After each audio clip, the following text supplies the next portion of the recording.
Welcome to this 3-minute introductory to contract monitoring, where we're going to talk more about activity validation than service improvements. That's part two. Richard at rsrconsultants.com. If you want to talk about any of the content that I'm covering today, and if you want to copy the slides, please just get in touch and I'll email them through to you. So there are kind of three key things I want to mention as a quick summary. First of all, please remember that validation within the NHS does not financially matter. Yes, it matters to each organisation as a silo, but when we look at NHS accounts in aggregate, the amount paid by a commissioner is an expense. The amount received by a provider is equal and opposite as income.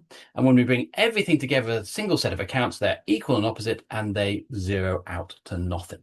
So validation, hugely important to get our contract values right so that we can get our amount we spend, providers spend right, and their cost benchmarking right. But in terms of payment purposes, in-year validation doesn't make a difference to NHS finances overall. So please do bear that in context.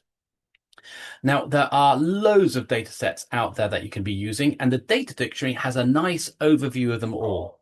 And we have commissioning data sets. So commissioning data sets for admitted patient care and outpatients, emergency care data set for A&E, community services data set, mental health services data set, lots of detailed information about the activity that's occurring and what's happening with our patients. We also have payment data sets, patient level contract monitoring data sets.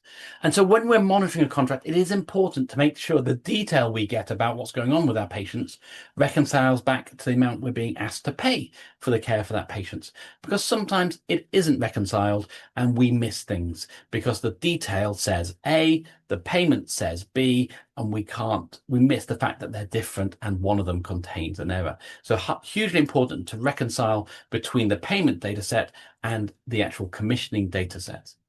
Also, when we do validation, we're going to look at lots of different ideas, say stuff happening same day, different day. You attended at 3 different organizations on the same day, is that right? But with any validation, strongly recommend only looking for statistically significant events. So where you see a data point that is statistically significant, then you start raising a query on it. Yes, things might be changing, but if it's not material, who cares? So think about applying a statistically significant test to any validation reporting you're doing. Thereafter, it's whatever you can come up with. Validation because things shouldn't be happening, validation because it's not in line with the service specification, loads of ways of validating.